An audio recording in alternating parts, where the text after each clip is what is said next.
Hey everybody, what is going on? I am Maximus Rex. Once again, this is Big Baby Reviews. Today we are looking at Dragon Ring number 15. Why? Because today is Dale Keown Day, and this is the last issue that I have of Dragon Ring that's drawn by Dale Keown. This was published in 1988 by Aircel, an independent comic book publisher based here in Canada, Ottawa, Ontario, actually, our nation's capital. So basically, looking at the cover, what I think's happening here, I could be wrong, but Dale Keown's probably had a look at Robotech, maybe some Transformers, and kind of incorporated the look of those guys here. I get a slight Robotech vibe from the armor. And Jetfire, who was the character on Transformers, where there was some kind of weird licensing snafu where Robotech and him basically shared the same body, but eventually had a different face and head. Anyways, it's some Transformers nerdy lore for you there if you want to look that up. Great cover. Dale Keown, as I've talked about at this point on Dragon Ring, is a fully formed artist for sure. And this looks great. No complaints. And let's crack her open, have a look if that continues on inside. And you know what? Generally it does. If we're looking at the credits now, Barry Blair, Dale Keown, Mike Charbonneau, that's probably a French guy. Less and less defined with the credits, so I'm wondering if there's some sort of interior infighting or something where they're fighting over the credits because for some reason they've realized how that works now, that some of the money's coming back in from, you know, the sales of the comics. Not quite sure, but, you know, creator rights was an issue back then, still is today to a certain extent, so I could see that having some sort of influence on what's going on here with the credits and the lack thereof, and lack of specificity of what each person's doing. I mean, I definitely think we can assume that Dale Keown is doing the artwork just like before, and as they didn't mention a specific colorist, I'm assuming he's doing the colors as well. Great splash page here. Still see some of that, you know, what I call slightly cartoonier John Byrne. He's still got that John Byrne influence here that I think is still pretty apparent, but somehow Dale Keown makes it a little bit slicker. Already at this point is moving towards that 90s kind of extreme style, image comic book style. Definitely slowly moving away from the John Byrne, which in a weird way he's going to go back to when we get to the Hulk, but I'll explain why I think that's happening when we get to the Hulk episode next week. So yeah, there we go. So this character, I missed the issue in between number 13, which is the last review, and this one. I don't have it, so I'm not quite sure what happened. Pretty safe to assume that this is the character that was introduced in issue 13 with the bald head. Looks kind of like, you know, Professor X, Steve Austin dude, who in this case turns into some kind of cat guy. Wondering again, I know there's like, you know, mythical creatures kind of inspiration behind this comic, so I get that part of it.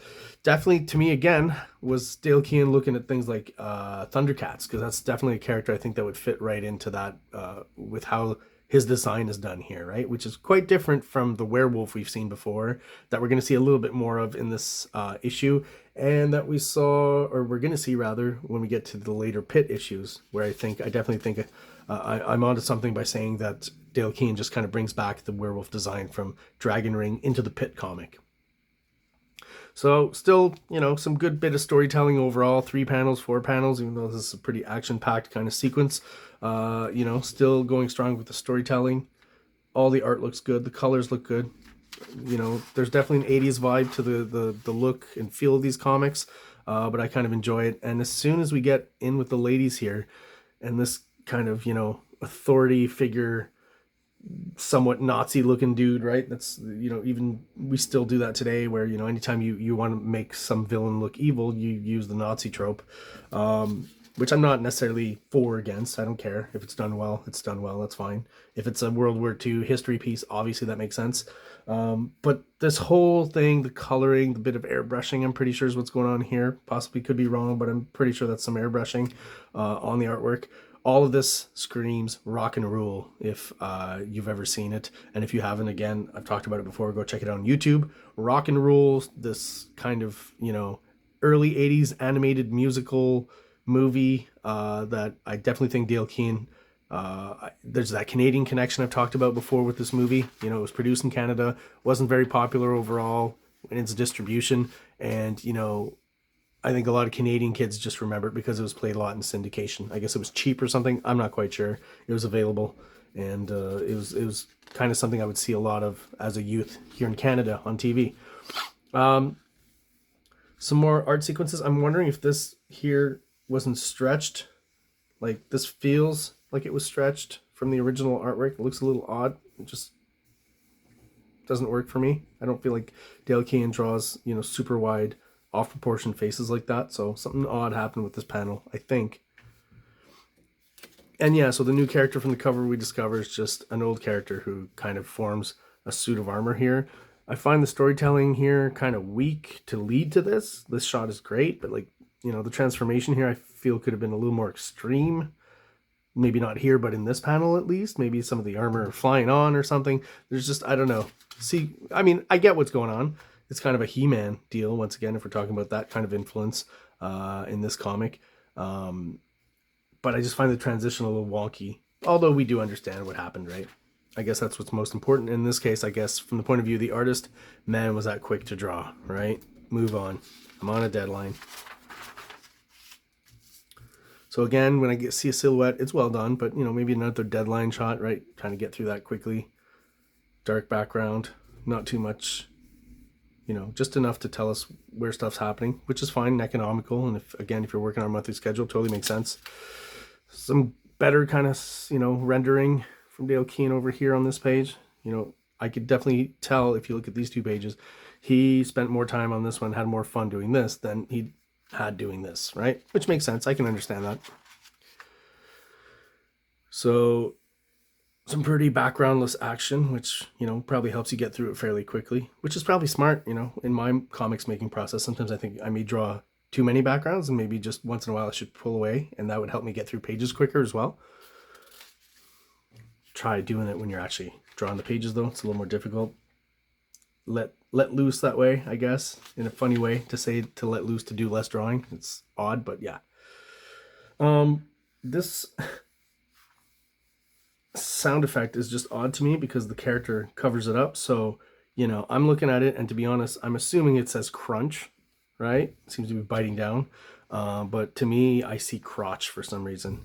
I may be off, but, you know, it just doesn't work for me. You can block off some parts of lettering and stuff, you know, as long as you can still read all the letters.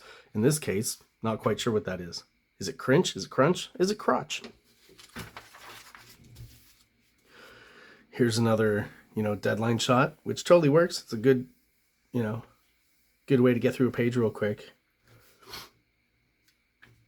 And as we get to the end of this issue, it seems like Dale Keown maybe is on a deadline. The art starts to get simpler and simpler, less detail, less hatching, right? Overall, gets a little cartoonier too, even to the point where sometimes I wonder if maybe it's not another artist. I'm not 100% sure who's maybe in some panels or here and there aping him, or again, he's just really on a tight deadline. He's got to get, you know, get the pages out.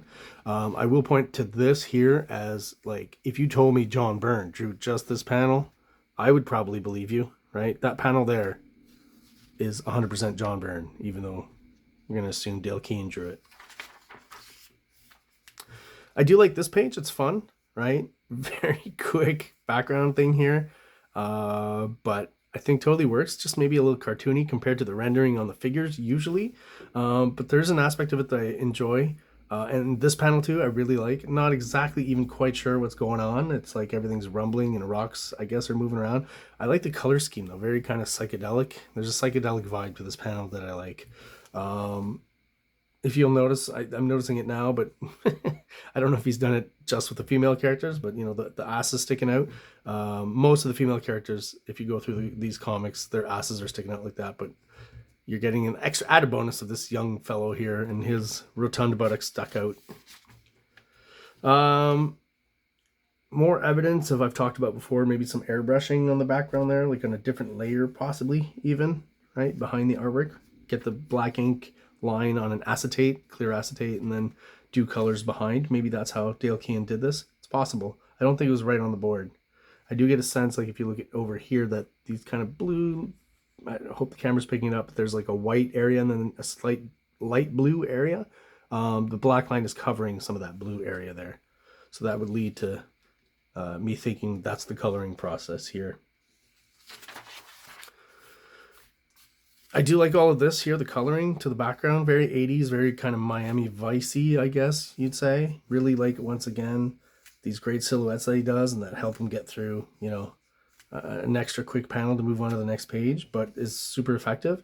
I feel like this is like a screen grab on YouTube for like a chill synth or synthwave instrumental synth music channel, right? Even with the helicopters here in the background.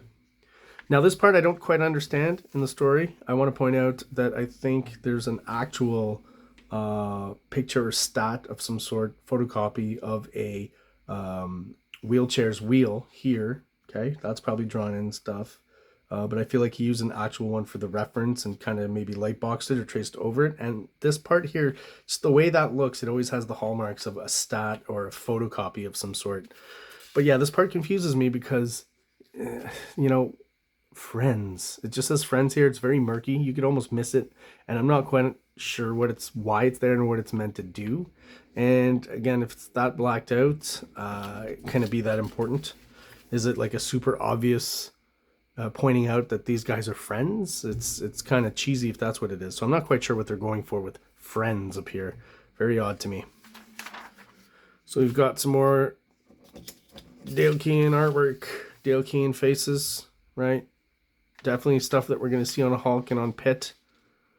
Already on display here. And so from what I gather, this character here is stuck in a wheelchair, right? And I told you, you know, I would kind of throw out some ideas on what happened after the series, between this series and Dale Keown going to Hulk. What everything leads to, or seems to lead to, is that this character eventually, you know, becomes probably this character who has some sort of exosuit to help out with the fact that he seems to be paraplegic and stuck in a wheelchair. So witness the birth of a hero in Dragon Force #1, right? So they give you kind of a hint preview there. So I tend to think that that's this character. Could be wrong. So moving on then, we see this guy again, who we do know is this guy here, right? And you thought we'd never do a superhero book, Dragon Force. So I'm assuming that's the same book, right? So both of these characters will then continue whatever story is going on in this issue in Dragon Force, right? And then we get even one more ad here in black and white of the same image, right? So I did a bit of research. What I found out is that Dragon Force did actually happen, and Dale Keown did the first kind of 5-6 issues or something like that, and then some other artist seems to take over, and I think the timeline's just about, or seems to coincide with, you know, when he stopped working for Aircel and maybe a few months later started working for Marvel doing the Hulk. So that's where we're going to pick up off of next episode. So this is the last issue of Dragonring we're going to be looking at. So looking forward to having a look at some Dale Keown Hulk artwork and seeing how the process starts with him there and progresses all the way to when he gets to Pitt. So there you have it. Thank you so much, guys, for checking out my channel. I really appreciate it. Like and subscribe if that's something you feel like you can do. And hope everyone out there has a great day. Like! Subscribe! Like! Subscribe!